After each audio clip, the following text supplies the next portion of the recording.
Here's what you need to know this Friday. Thomson Reuters IFR Market sees the service sector and manufacturing pushing job growth higher in the U.S. in November. IFR predicts a gain of 150,000 in the headline number and 160,000 for private payrolls.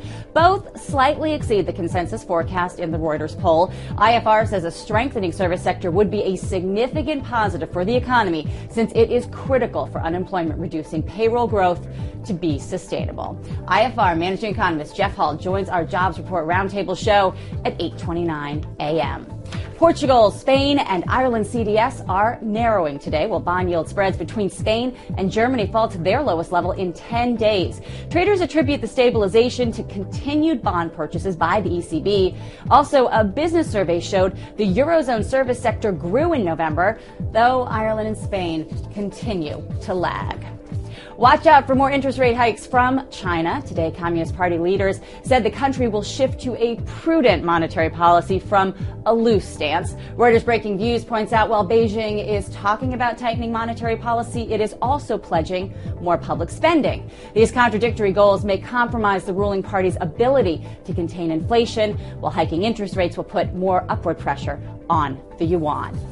Brazil is trying to clamp down on money flows as well. This morning, the central bank raised reserve requirements on bank deposits. Reserves on term deposits go to 20% from 15%, while the additional requirement on demand deposits was raised to 12% from 8%. The central bank's president said the higher requirements will help avert excessive growth in lending and prevent a possible bubble in credit markets. U.S.-based mining group Walter Energy has sealed a deal to buy Canada's Western Coal for $3.3 billion. Walter Energy announced they were in talks 2 weeks ago. The deal creates the world's leading producer of metallurgical coal that's used by steelmakers. Shares of Western Coal are up nearly 7% in London this morning on the news. Shares of Walter Energy, well, they start the day near a 52-week high. They've risen more than 11% since talks were first announced.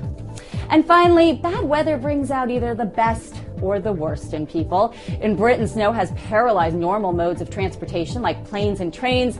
Some are taking advantage of the opportunity by getting in a little skiing and sharing the great outdoors with walkers and hikers.